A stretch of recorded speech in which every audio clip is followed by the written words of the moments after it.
Brought to you by V-Guard, co-powered by Sensodyne. आपल्याला आठवत असेल 2 महिन्यापूर्वी मी स्वतः राज्याचे मुख्यमंत्री आणि गुंड टोळे आणि त्यांचे म्होरके यांचे कसे घनिष्ठ संबंध आहेत आणि वाढत चालले आहेत याचे फोटो मी किमान 10 ते 12 फोटो गुंड टोळ्यांच्या म्होरक्यांचे मुख्यमंत्र्याबरोबर मी प्रसिद्ध केले। ठाण्यामध्ये मुख्यमंत्र्यांचे चिरंजीव कल्याण डोंबिवली आणि ठाण्यामध्ये आपल्या राजकीय फायद्यासाठी अनेक गंभीर गुन्ह्यातले गुंड आपल्या पक्षात घेऊन कसा दहशतवाद निर्माण करतात हे सुद्धा मी समोर आणलं होतं। नावं घेऊन त्याच्यामुळे निवडणूक उमेदवारी भरण्याच्या त्यांच्या रॅलीमध्ये गुंड टोळ्या सहभागी झाल्या आणि त्या गुंड टोळ्यांचा आपापसात गँगवॉर झालं। ही बातमी आमच्यासाठी आश्चर्यकारक नाही। ठाणे आणि डोंबिवली परिसरामध्ये अनेक गुंड टोळ्या मिळून त्यांचा पक्ष निर्माण झालेला आहे। शिवसैनिकांचा तो पक्ष नाही। तुरुंगातून गुंडांना सोडायचं, गुन्हेगारीचे आरोप असलेल्या पोलिसांना सोडायचं आणि त्यांचा वापर या राजकारणासाठी करून घ्यायचा, ही सध्याची या राज्यातली स्थिती आहे। आणि राज्याचे गृहमंत्री देवेंद्र फडणवीस हे डोळ्याला पट्टी बांधून बसल्यात किंवा उघड्या डोळ्यानं सगळे हे सहन करत आहेत। ज्यांच्यावर गुन्हेगारी स्वरूपाचे आरोप आहेत आणि जे तुरुंगात जायला पाहिजे अशी फडणवीस यांची भूमिका होती, त्यांच्या पक्षाची भूमिका होती। त्यांना शिवसेना फडणवीस गटानं उमेदवारी दिल्या आणि त्यांचे उमेदवारी अर्ज भरण्यासाठी फडणवीस जात आहेत। हा त्यांच्यावर घेतलेला काळानं सूड आहे। मी आज वाचलं की ते दक्षिण मुंबईत चालले आहेत यामिनी जाधव यांचा अर्ज भरायला। ते जाण्याआधी फडणवीस यांनी जाधव दाम्पत्यावर जे विधानसभेत भाषण केलं होतं स्वतःच ते एकदा ऐकावं, ते त्यांनी ऐकावं आणि मग स्वतःला आरशात पाहावं। महाराष्ट्र गुंडांच्या ताब्यात आहे सध्या आणि हे संगनमतानं चाललेलं आहे आणि याला सर्वस्वी जबाबदार देवेंद्र फडणवीस आहे। पोलीस खाक्या दाखवतील का या संदर्भात? पोलीस खाक्या दाखवणार नाहीत। पोलिसांनाही गुंड टोळ्यामध्ये सामील करून पोलीस माफिया हा नवीन प्रकार निर्माण करून त्यांना विरोधकांवर हल्ले करण्यासाठी सोडलेलं आहे। पोलीस हतबल आहेत, पोलीस प्रशासन हतबल आहे। लॉ अँड ऑर्डर हे पूर्णपणे कोलमडलेलं आहे। सर, राहुल गांधी ने रायबरेली से फॉर्म भरा है, अमेठी से नहीं भरा है, तो बोल रहे हैं अमेठी में कांग्रेस अभी से जो गांधी फैमिली है वो हार रही है। नहीं, देखिए अमेठी से और भी लोगों ने चुनाव लड़ा है ना पहले, जो गांधी परिवार से बहुत ही नज़दीक रहे। ऐसे बहुत से लोग अमेठी से लड़े हैं। देखो आप, आर.के. धवन से लेकर बहुत से ऐसे लोग हैं वहाँ से चुनाव लड़े हैं। अरुण नेहरू भी लड़े थे कभी, आपको याद होगा, कभी रायबरेली से, कभी अमेठी से। बीजेपी को क्या पड़ी है, कौन किस, आप अपना चुनाव लड़िए ना। मुझे स्मृति ईरानी के ऊपर बहुत दया और तरस आती है क्योंकि वो अब राहुल गांधी के पीए से हारने वाली है। राहुल गांधी से नहीं, ये बहुत सोच समझकर लिया हुआ निर्णय है। जो के.एल. शर्मा है वो कांग्रेस पार्टी के वफादार कार्यकर्ता है। सालों साल से राहुल जी प्रियंका गांधी के साथ उसने अमेठी में काम किया है। बहुत ही ज़मीनी कार्यकर्ता है। अगर एक ज़मीनी कार्यकर्ता चुनाव लड़ता है तो उसमें भारतीय जनता पार्टी को क्या तकलीफ है? कांग्रेस का ही कार्यकर्ता है ना, बाहर से तो नहीं लाया जो बीजेपी आती है बाहर से चुनाव लड़ने के लिए।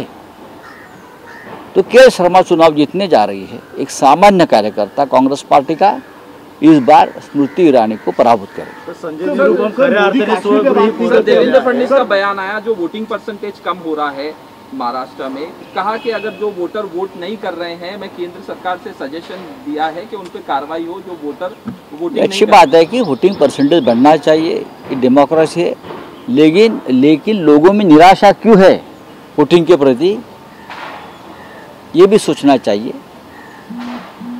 कम से कम 80% लोगों ने वोट तो करना चाहिए, ऐसा हमारा मानना है। लोग छुट्टी पर चले जाते हैं वोटिंग के दिन, जो छुट्टी पर चले जाएंगे उसके ऊपर ज़रूर कार्रवाई होनी चाहिए। और मैं सहमत हूँ, देश का लोकतंत्र बचाना है तो ज़्यादा से ज़्यादा लोगों ने वोटिंग करना चाहिए। संजय निरुपम बहुत बयान दे रहे थे, अब कह रहे हैं कि मेरी घर वापसी हुई है, 20 साल के बाद मैं शिवसेना में वापस जा रहा हूँ। नहीं, हमारे पास तो नहीं, हमारे पार्टी में तो नहीं आए हैं। शिवसेना तो उद्धव ठाकरे जी की है। अभी और कहाँ कोई जाता है तो उससे हमारा कोई मतलब नहीं है। बाला साहेब ठाकरे, उद्धव ठाकरे जी की शिवसेना है।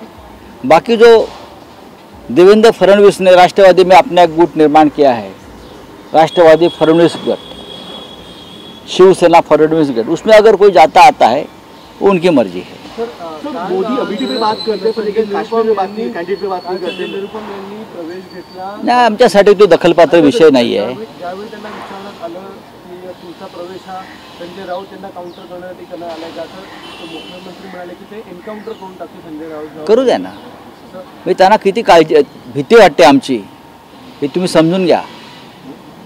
त्यांना संजय राऊतांची शिवसेनेची किती भीती वाटते, नकली असल्याचा हा परिणाम आहे। ते नकली असल्यामुळे आपलं नकली पण गळून पडेल आणि आम्ही त्यांची वस्त्रहरण करतोय, रोज मुखवटे ओरबडतोय, त्याच्यामुळे ही त्यांची भीती ही रास्त आहे। आमच्यासमोर कोण येत आहे वगैरे याच्याशी आम्हाला काय पडलं, आम्ही आमची भूमिका मांडतो।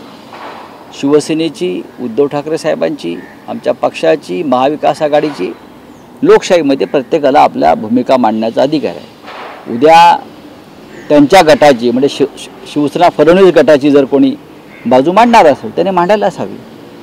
नकली व्यक्तीला आणि नकली संघटनेला सुद्धा एक बाजू असते। आम्ही नकली का आहोत, आम्ही डुप्लिकेट का आहोत, आम्हाला खोटेपणा का करावा लागतोय, आमची काय मजबुरी आहे, हे सांगायला सुद्धा एक प्रवक्ता लागतो। तो त्यांच्याकडे असेल कोणी, राष्ट्रवादी काँग्रेस फडणवीस गट किंवा शिवसेना फडणवीस गट, तर त्यांनी ते जरूर मांडलं पाहिजे। सर, रोहित वेमुला को लेके क्लोजर रिपोर्ट डाली गई है तेलंगाना पुलिस की तरफ से, और कहा कि वो दलित नहीं थे, जो सुसाइड हुआ है वो पूरे मामले को लेकर। नहीं, ठीक है, अभी वो मामला खत्म हो गया है। सर, मोदींना उद्धव ठाकरे यांची मदत घ्यायची वेळ येऊ नये असं शरद पवारांनी म्हटलेलं। शरद पवार साहेब हे टू द पॉइंट बोललेले आहेत। मोदी हे वारंवार आमच्याकडे खिडकीतून डोकावून पाहत आहेत आणि त्यातच कळतं आहे की देशातले निकाल कोणत्या दिशेने चालले आहेत। पण मोदींनी कितीही डोळे मारले, खुणावलं खिडकीतून, गच्चीवरून, फटीतून, दारातून, पायरीवरून, तरी महाविकास आघाडीतला कोणताही घटक हा कोणत्याही आमिषाला, प्रलोभनाला, दहशतीला बळी पडणार नाही। आम्ही इंडिया अलायन्स म्हणून एकत्र राहू आणि केंद्रामध्ये सत्तेवर येऊ। उद्धव ठाकरे अडचणी झाले तर पहिला मीच असणार, त्यांच्या खोटं बोलतायत, असं मोदी खोटं आहेत। महाराष्ट्राला आणि शिवसेनेला अडचणी आणण्याचं काम त्या नरेंद्र मोदींनी केलं। बाळासाहेब ठाकरेंचा पक्ष ज्यांनी तोडला पैशाच्या बळावर, ईडीच्या ताकदीवर, ही भूमिका ज्यांनी घेतली आणि बेईमान लोकांच्या हाती, शिवसेनेतल्या बेईमान लोकांच्या हाती ज्यांनी बाळासाहेब ठाकरेंचं धनुष्यबाण सोपवलं, त्यांच्यावर काय विश्वास ठेवतात त्यांच्या बोलण्यावर? आज ते पराभूत होत आहेत, त्यांच्या पायाखाली जमीन सरकते आहे आणि त्या भयातून ही वक्तव्य करतायत।